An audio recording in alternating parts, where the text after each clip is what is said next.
दोस्तों आज के इस वीडियो के माध्यम से हम ये सीखने वाले हैं कि हम किस प्रकार से किसी भी मोटर को बीएफडी के द्वारा किस प्रकार से कंट्रोल करेंगे। जैसे कि मेरे पास में यहाँ पे एक बीएफडी है। इस बीएफडी के द्वारा यदि मुझे इस मोटर को रन करवाना हो तो सिंपली मैं स्टार्ट पुश बटन को प्रेस कर दूं तो मोटर हमारा ऑटोमेटिकली ऑन हो जाएगा। तो मोटर को रन करवाने के लिए वायरिंग किस प्रकार से करेंगे उसको तो मैं आपको एक्सप्लेन करने वाला हूं। साथ ही साथ में मैं आपको यह भी एक्सप्लेन करूंगा यदि आपको किसी मोटर को रन करवाना हो तो उसको रन करवाने से पहले बीएफडी में आपको क्या क्या पैरामीटर सेट करना पड़ता है, यानी कि जो बेसिक इंपॉर्टेंट पैरामीटर होता है उस पैरामीटर को सेट करना बताऊंगा।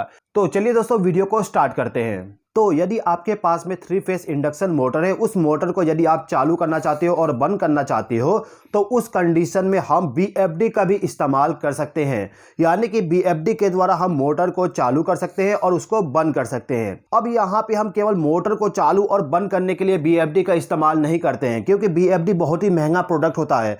यदि आपको मोटर को केवल चालू करना है तो आप वहाँ पे DOL starter, star delta starter का भी इस्तेमाल कर सकते हो, जो कि इस बीएफडी से बहुत ही कम कीमत में आपको आसानी से मिल जाएगा। तो यहाँ पे जो हमारा मोटर है, इस मोटर को चालू करने के लिए और बंद करने के लिए, साथ ही साथ में यदि आपको इस मोटर का जो आरपीएम है यानी कि स्पीड जो है उस स्पीड को भी कंट्रोल करना है तो उस कंडीशन में हम बीएफडी का इस्तेमाल करते हैं। तो बीएफडी का इस्तेमाल हम क्यों करते हैं उसको आप यहाँ पे समझ गए होंगे। अब ये जो बीएफडी है, बीएफडी किस प्रकार से मोटर के स्पीड को कंट्रोल करता है उसके बारे में थोड़ा सा समझ लीजिए। देखिए, बीएफडी का फुल फॉर्म होता है वेरिएबल फ्रीक्वेंसी ड्राइव।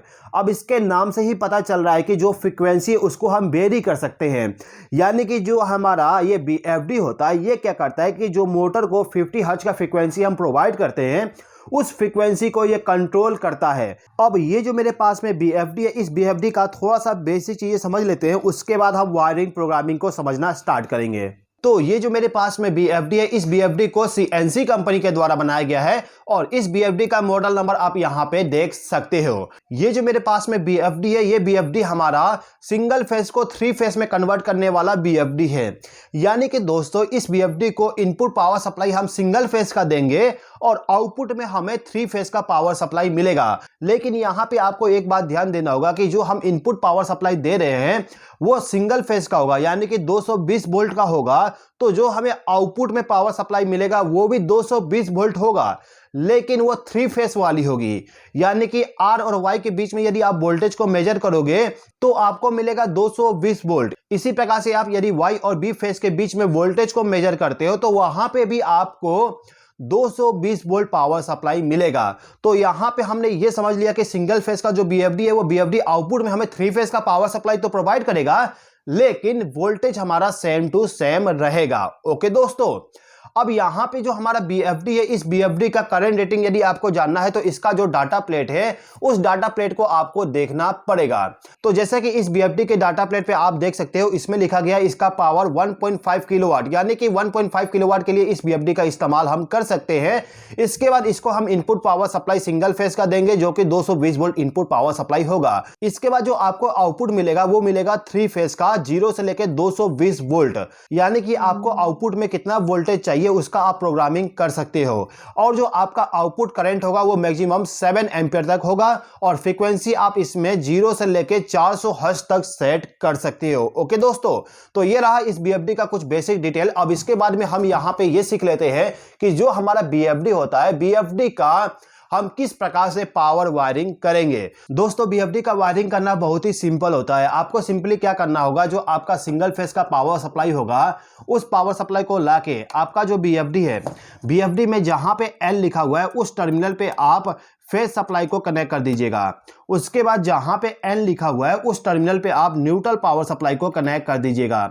ये तो हो गया सिंगल फेस का। यदि आपके पास में 3 फेस का बीएफडी है तो उस कंडीशन में ये जो यहाँ पे L और N लिखा हुआ है इसके जगह पे आपको RYB लिखा हुआ मिल जाएगा। तो उस कंडीशन में आपको क्या करना होगा, आपका जो तीनों फेस का पावर सप्लाई है उसको लाके RYB तीनों टर्मिनल पे कनेक्ट कर देना होगा। ओके, इसके बाद दोस्तों आप देख सकते हो यहाँ पे एक और सिंबल बनाया गया है। ये जो सिंबल है वो होता है अर्थिंग के लिए। तो जो भी आपका अर्थिंग है उसको लाके अर्थिंग वाले टर्मिनल पे कनेक्ट कर दीजिएगा। अभी फिलहाल का टाइम पे हम अर्थिंग को कनेक्ट नहीं करते हैं। अब इस बीएफडी पे आप देख सकते हो यहाँ पे लिखा गया है UVW। UVW यदि आपको कहीं भी दिख जाए तो इसका मतलब ये समझ लीजिए कि ये मोटर के लिए टर्मिनल है, यानी कि मोटर को जो पावर सप्लाई जाएगा वो इन 3 टर्मिनल के द्वारा जाना चाहिए। तो हम यहाँ पे क्या करेंगे, जो हमारा मोटर है उस मोटर का जो तीनों वायर है RYB 3 फेज का पावर सप्लाई प्रोवाइड करना है, तो 3 वायर हमारे पास में है। तो मोटर को पावर सप्लाई प्रोवाइड करने के लिए मैं क्या करूंगा, जो R फेज वाली वायर है इसको ले जाके U वाले टर्मिनल पे इसको कनेक्ट कर दूंगा कुछ इस प्रकार से। इसके बाद जो हमारा येलो वाली वायर होगा उस वायर को ले जाके हमें V वाले टर्मिनल पे कनेक्ट करना है, तो मैं इसको भी ले जाके कनेक्ट कर देता हूं। ओके, इसके बाद ये जो ब्लू वाली वायर है, इस वायर के जरिए मैं मोटर को B फेज का पावर सप्लाई प्रोवाइड करूंगा। तो मैं यहाँ पे इस वायर को ले जाके जो W वाला टर्मिनल है इस टर्मिनल के साथ इस वायर को कनेक्ट कर दिया। ओके, अब इसके बाद दोस्तों यहाँ पे आपको 2 और टर्मिनल मिल जाएगा जिस पे लिखा गया है P+ और PB। इसका मतलब ये होता है कि इन 2 टर्मिनल पे आपको ब्रेक रेसिस्टर को कनेक्ट करना है। ब्रेक रेसिस्टर क्या होता है एक बात समझ लीजिए। देखिए होता क्या है, जो भी हमारा मोटर होता है उस मोटर को यदि आप रन करवा रहे हो और रन करवाने के बाद जब आप इसको बंद करोगे तो उस कंडीशन में रिवर्स पावर जनरेट होता है, यानी कि कुछ वोल्टेज आपके इन तीनों वायर के जरिए वापस आता है। अब यदि आपके इस वायर में कोई वोल्टेज प्रोड्यूस होता है तो उस कंडीशन में आपका जो BFD है इस BFD में प्रॉब्लम आ सकता है। तो उस प्रॉब्लम से बचने के लिए क्या किया जाता है कि ये जो तीनों वायर है इस तीनों वायर से जो पावर सप्लाई आएगा उस पावर सप्लाई को इन 2 टर्मिनल पे पहुंचा दिया जाता है और इन 2 टर्मिनल पे हम कोई हीटिंग एलिमेंट को कनेक्ट कर देते हैं या फिर आप रेसिस्टर को कनेक्ट कर सकते हो, जिस कारण से क्या होगा कि जो भी यहां से पावर जनरेट होगा वो पावर सप्लाई आपके उस रेसिस्टर में चला जाए, जिस कारण से जो आपका रिवर्स में पावर इंड्यूस हो रहा है वो पावर आपके BFD को जाके नुकसान ना पहुंचाए। ठीक है दोस्तों, तो फिलहाल के टाइम पे मेरे पास में कोई भी रेसिस्टर नहीं है तो मैं यहां पे कनेक्शन नहीं करता हूं। ओके, तो दोस्तों ये जो मेरे पास में 3 फेज इंडक्शन मोटर है, इस मोटर को रन करवाने के लिए मैंने BFD के द्वारा पावर वायरिंग कर दिया। अब यदि आप इस मोटर को किसी और जगह से कंट्रोल करना चाहते हो, यानी कि कहीं और से आप बटन को प्रेस करके चालू बंद करना चाहते हो, तो उस कंडीशन में आपको इस कंट्रोल टर्मिनल का इस्तेमाल करके कंट्रोल वायरिंग करना पड़ेगा। तो कंट्रोल वायरिंग किस प्रकार से किया जाता है इसको मैं आपको किसी और वीडियो में एक्सप्लेन कर दूंगा। आज के इस वीडियो में आप केवल इस BFD के द्वारा इस मोटर को कंट्रोल करना सीख लीजिए। तो देखिए दोस्तों, सबसे पहले मैं यहाँ पे पावर सप्लाई को ऑन करता हूँ तो आप देखोगे मेरा जो BFD है इस BFD का जो डिस्प्ले है इस पे फ्रीक्वेंसी शो करने लगा है। आप देख सकते हो यहाँ पे 50 हर्ट्ज शो हो रहा है। ओके, इसके बाद दोस्तों आप देखोगे यहाँ पे 50 हर्ट्ज आ रहा है, तो इसके साथ ही साथ में यहाँ पे हर्ट्ज वाला जो इंडिकेशन है वो इंडिकेशन ग्लो हो रहा है, यानी कि अभी जो डिस्प्ले में पैरामीटर आपको दिख रहा है वो है फ्रीक्वेंसी।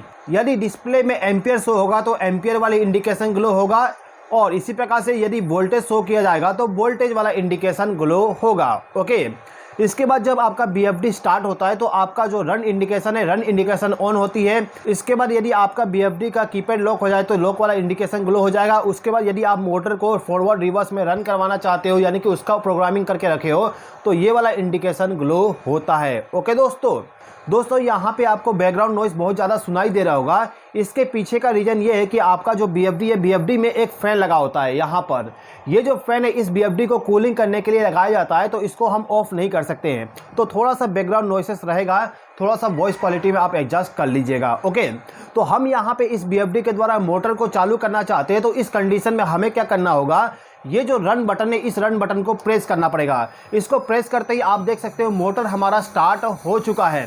अभी के टाइम पे आप देख सकते हो मोटर हमारा स्टार्ट हो गया, लेकिन यहाँ पे आपका जो फ्रीक्वेंसी अभी धीरे धीरे बढ़ता जा रहा है, यानी कि ये जो मेरा मोटर है इस मोटर को फुल स्पीड पे पहुँचाने के लिए 10 सेकंड का प्रोग्रामिंग किया गया है। मोटर को जब हम स्टार्ट करते हैं, एक बार मैं इसको ऑफ कर देता हूँ, दोबारा से आपको एक्सप्लेन करूँगा। ओके, तो यहाँ पे आप देखिएगा जब मैं इस मोटर को चालू करने के लिए रन वाले बटन को प्रेस करता हूँ तो मोटर हमारा धीरे धीरे स्टार्ट हो रहा है। आप देख सकते हो यहाँ पे जो फ्रीक्वेंसी है वो धीरे धीरे इंक्रीज होता चला जा रहा है।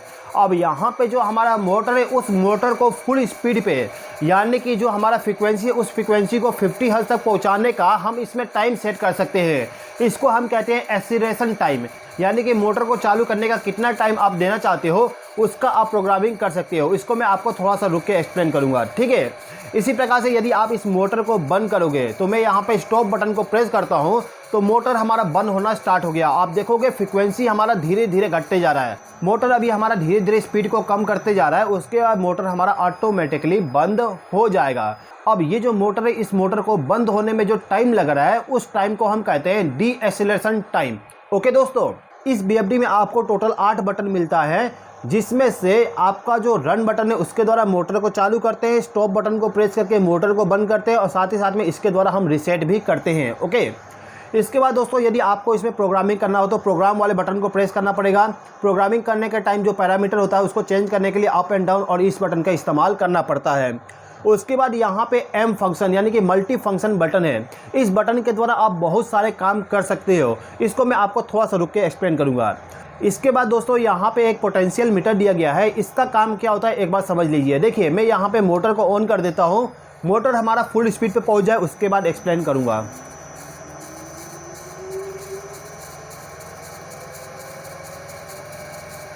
तो अभी मेरा मोटर फुल RPM पे रन कर रहा है। अब यदि आप इस मोटर के स्पीड को कम करना चाहते हो तो इस पोटेंशियल मीटर को रोटेट करके इस मोटर के RPM को कंट्रोल कर सकते हो। मैं यहाँ पे इसको कम करता हूँ। आप यहाँ पे देखना, मैं इसके RPM को पूरा ही कम कर दूँगा। आप देख सकते हो मेरा मोटर का स्पीड कम हो चुका है, ठीक है। ये एंटी क्लॉकवाइज में घूम रहा है, इसमें प्रोग्रामिंग रिवर्स का किया गया है। ओके, आप देख सकते हो RPM बहुत ही कम हो गया। अब मोटर हमारा केवल इतना ही स्पीड पे रन करेगा। इसको जो फ्रीक्वेंसी अभी मिल रहा है वो मिल रहा है 15 हर्ट्ज का। ओके, अब मैं यहाँ पे इसके RPM को इंक्रीज़ करता हूँ दोबारा। आप देखोगे मोटर के स्पीड बढ़ता चला जाएगा। तो जैसे कि आपने देखा मोटर हमारा फुल स्पीड पे रन होने लगा है। ओके, मैं अब इसको ऑफ कर देता हूँ। दोस्तों, जब भी आपको कभी किसी मोटर को BFD के द्वारा रन करवाना हो तो उस BFD में मोटर का पैरामीटर को सेट करना होता है। यानी कि हमें प्रोग्रामिंग करना होगा कि हमारा जो मोटर है उसका रेटिंग कितना है। तो दोस्तों, किसी भी BFD का प्रोग्रामिंग करने के लिए उस BFD का आपके पास में मैनुअल होना चाहिए। बिना मैनुअल के प्रोग्रामिंग करना बहुत ही कठिन होगा, क्योंकि दोस्तों आपका जो BFD है उसमें प्रोग्रामिंग करने के लिए बहुत सारा प्रोग्रामिंग होता है। जैसे कि आप देख सकते हो ये जो मैनुअल है, इस सभी मैनुअल में पूरा प्रोग्रामिंग ही बताया गया है। यानी कि इतना सारा प्रोग्रामिंग आप याद नहीं कर सकते हो, ठीक है।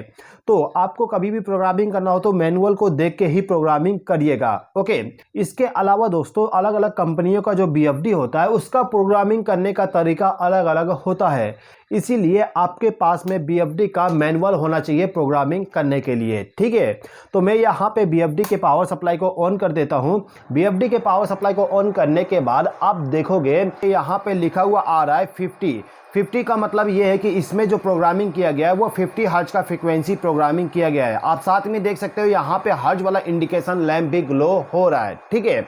अब यहाँ पे जो हमारा मोटर है, इस मोटर का जो पैरामीटर्स है उस पैरामीटर्स को हमें इस BFD को बताना है। तो इसको बताने के लिए हम क्या करेंगे, ये जो प्रोग्राम बटन है इस प्रोग्राम बटन को एक बार प्रेस करेंगे। इसको प्रेस करते ही आप देखोगे यहाँ पे लिखा हुआ आगे P0, आपको जाना है P1 में। तो अप बटन को प्रेस करूँगा तो P1 बन जाएगा। P1 का मतलब होता है कि आपका जो मोटर का पैरामीटर है उस पैरामीटर को प्रोग्रामिंग करने के लिए इसमें आपको जाना पड़ेगा। तो यहाँ पे P1 आ गया, हम इसमें एंटर बटन को प्रेस करते हैं। एंटर बटन को प्रेस करने के बाद आपके सामने आ गया P100। इसका मतलब ये है कि आपका जो मोटर है उसका टाइप क्या है। ये जो मेरे पास में मोटर है वो मेरा इंडक्शन मोटर है, तो मैं यहाँ पे 0 सेलेक्ट करके रखा हूँ। यदि आपके पास में जो मोटर है वो मोटर आपका परमानेंट मैग्नेटिक सिंक्रोनस मोटर है तो उस कंडीशन में आपको यहाँ पे 1 सेलेक्ट करना होगा। मेरा इंडक्शन मोटर है तो मैं यहाँ पे 0 सेलेक्ट करके रखा हूँ। उसके बाद एंटर बटन को प्रेस करूँगा तो प्रोग्राम हमारा सेव हो जाएगा। अब यहाँ पे आ गया P101। P101 का मतलब होता है कि आपका जो मोटर है उसका पावर रेटिंग कितना है। मेरे पास में जो मोटर है इस मोटर का पावर रेटिंग 0.4 किलोवाट है, यानी कि मेरा जो मोटर है वो हाफ HP का है, तो मैंने यहाँ पे 0.4 किलोवाट सेट कर दिया। ओके, इसके बाद दोबारा से एंटर बटन प्रेस करूँगा तो आपके सामने आ जाएगा कि आपका जो मोटर है इस मोटर का ऑपरेटिंग वोल्टेज कितना है। ये 3 फेज का मोटर है तो इस मोटर को रन करवाने के लिए 415 वोल्ट हमें देना पड़ेगा। लेकिन जैसे कि मैंने बताया मेरे पास में जो BFD है, BFD हमारा सिंगल फेस वाला है, तो आउटपुट में मुझे यहाँ पे 220 वोल्ट 3 फेस का पावर सप्लाई मिल रहा है। तो इस मोटर को मैक्सिमम मैं 220 वोल्ट दे सकता हूँ। 230 वोल्ट सेट है तो मैं यहाँ पे 220 वोल्ट कर देता हूँ।